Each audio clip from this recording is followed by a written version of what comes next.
Welcome back to Codeverse. Today we're diving into strings in C++.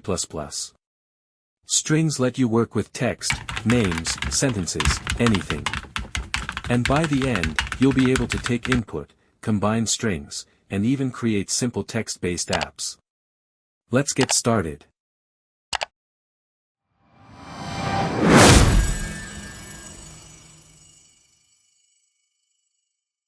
So, what exactly is a string in C++? A string is a sequence of characters, like letters, numbers, symbols, grouped together to represent text.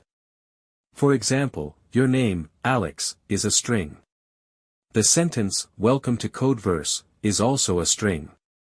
In C++, we use the string type to handle this kind of data, instead of individual characters. Internally, a string is actually made up of multiple char values placed one after another in memory, but with the string type, you don't have to manage that complexity yourself. It gives you powerful tools to store, combine, measure, and manipulate text with ease. Now let's learn how to actually declare a string in C++. First, to use strings, you need to include the string library, because strings are not built in like integers or characters. So at the top of your program, make sure to add, include string. Next, declaring a string is just like declaring any other variable. You start with the type, which is string, then the variable name, followed by the value you want to assign. For example, string name equals John, this line creates a variable named name and stores the text, John, in it. If you want to declare a string without assigning it immediately, you can do this, string city, then later, city equals Paris. You can even create multiple strings in the same program and combine them. Strings are flexible and easy to use, and we'll see that in action shortly. Now let's talk about how to get text input from the user. In C++, there are two common ways to do that, using cin and using getline. Let's start with cin. The syntax is simple, string name, cin name. This will wait for the user to type something, like their name, and press enter. The value will be stored in the variable name. But here's an important detail, cin only reads a single word. If the user types John Smith, only John will be stored, because cin stops reading at the first space. If you want to capture an entire line, spaces included, you should use getline. Instead, string full name, getline, cin, full name. This reads the entire line the user enters and stores it in full name, including spaces. So remember this, use cin when you want one word. Use getline when you want full sentences or names with spaces. We'll explore some common mistakes next, but first, let's see both input methods in action. In C++, strings are more than just blocks of text, they're objects, which means they support various operations. One of the most useful operations is concatenation, where we combine two or more strings using the plus operator. For example, string first equals John, string last equals Doe, string full equals first plus last. This would result in the string, John Doe. But strings can do much more. You can access individual characters using square brackets like name, 0. Modify characters in place. And use functions like .length, to find how many characters are in a string. We'll explore these features in detail in the next video. But for now, remember, strings are powerful and flexible, and concatenation is just the beginning. Let's take a moment to look under the hood, at how a string is actually stored in memory. In C++, a string is really an object that internally manages a sequence of characters. Each character in the string is stored in a contiguous block of memory, meaning the characters are placed one after the other in adjacent memory locations.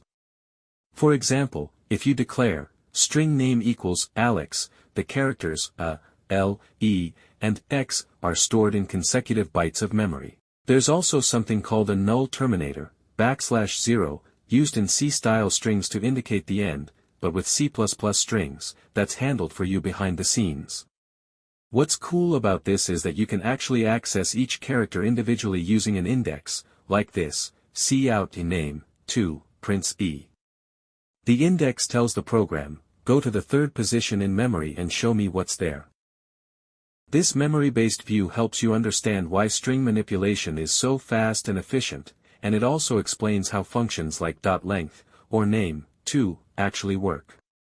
So even though strings might seem like magic, underneath, they're built on very logical and predictable memory behavior. Before we wrap up, let's take a minute to look at some common mistakes beginners make when working with strings in C++. Understanding these early on can save you hours of debugging later.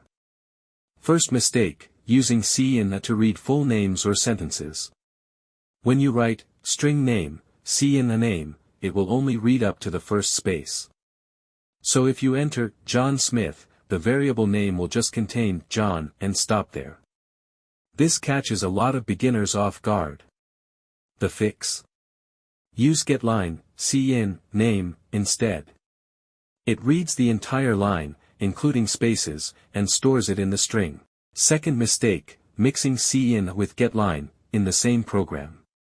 Why is that a problem? Because cin leaves a new line character, \n, in the input buffer. So if you call getline, right after that, it reads the leftover new line instead of waiting for new input. The solution? Use cin.ignore, before calling getline, to clear the buffer. Third mistake, trying to access an index that's out of range, like this, string word equals, code, cout word, 10, this can lead to undefined behavior, sometimes it prints garbage, or it might crash your program. To be safe, always check the string's length with .length, or .size, before accessing an index. Bonus tip, if you see strange behavior when working with strings, always double-check, are you handling spaces correctly? Did you clear the input buffer? Are you accessing valid indices? Avoiding these small pitfalls makes you a much stronger programmer, and builds good habits early on. Alright, let's put everything we've learned into action with a quick live coding example. We're going to write a program that asks the user for their full name, stores it using a string, and then prints a greeting using that name. Now remember, since full names contain spaces, we'll use getline, to capture the entire line properly. Here's our simple program, include diastream. Include string. Using namespace std, int main. String full name, cout what is your full name? Getline, cin, full name, cout nice to meet you, full name Gendel, return 0. Let's break it down. First, we include a string to use the string type. Then we declare a string variable named full name. We prompt the user with cout, and use getline, cin, full name, to read the full input, including spaces. Finally, we display a friendly message that includes the user's full name. Let's see it in action. Let's test our program with the full name, John Michael Doe. Watch what happens when we enter it into the terminal. Perfect. The entire name was captured, not just the first word, thanks to getline. And the output reads, nice to meet you, John Michael Doe. This is exactly what we wanted. Use getline, to safely read full names or any text with spaces. Remember, string in C++ is flexible, it can store entire sentences, not just single words.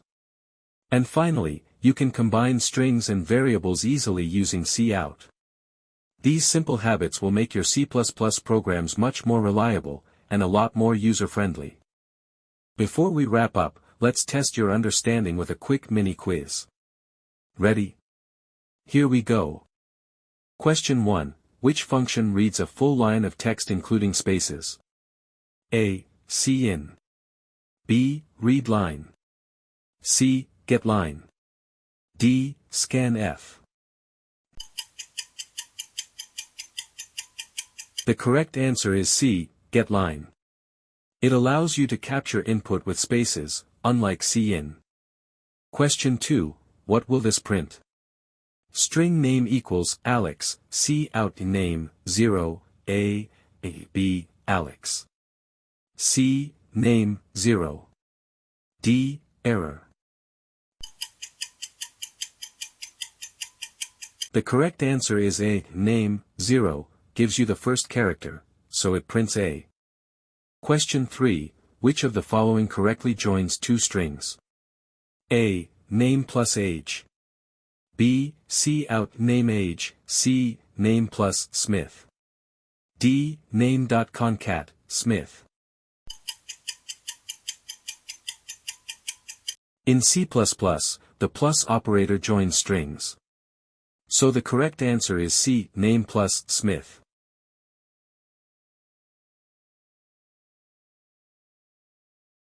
How did you do? If you got 2 out of 3 or more, you're doing great. If not, no worries, review the parts and come back stronger. Let's keep going.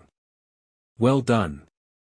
You've just completed an essential part of your C++ journey, strings. From declaring strings, to reading full names with getline, doing basic operations, and even visualizing how strings are stored in memory, you've leveled up your coding game. But we're not stopping here. In the next video, we'll tackle something crucial for decision-making in code, C++ conditions. We'll explore if, else, and else if, and show how to make your programs think and react. So if you found this helpful, hit that like button, subscribe, and tap the bell icon so you don't miss the next one. Keep practicing, keep building, and I'll see you in the next video on Codeverse.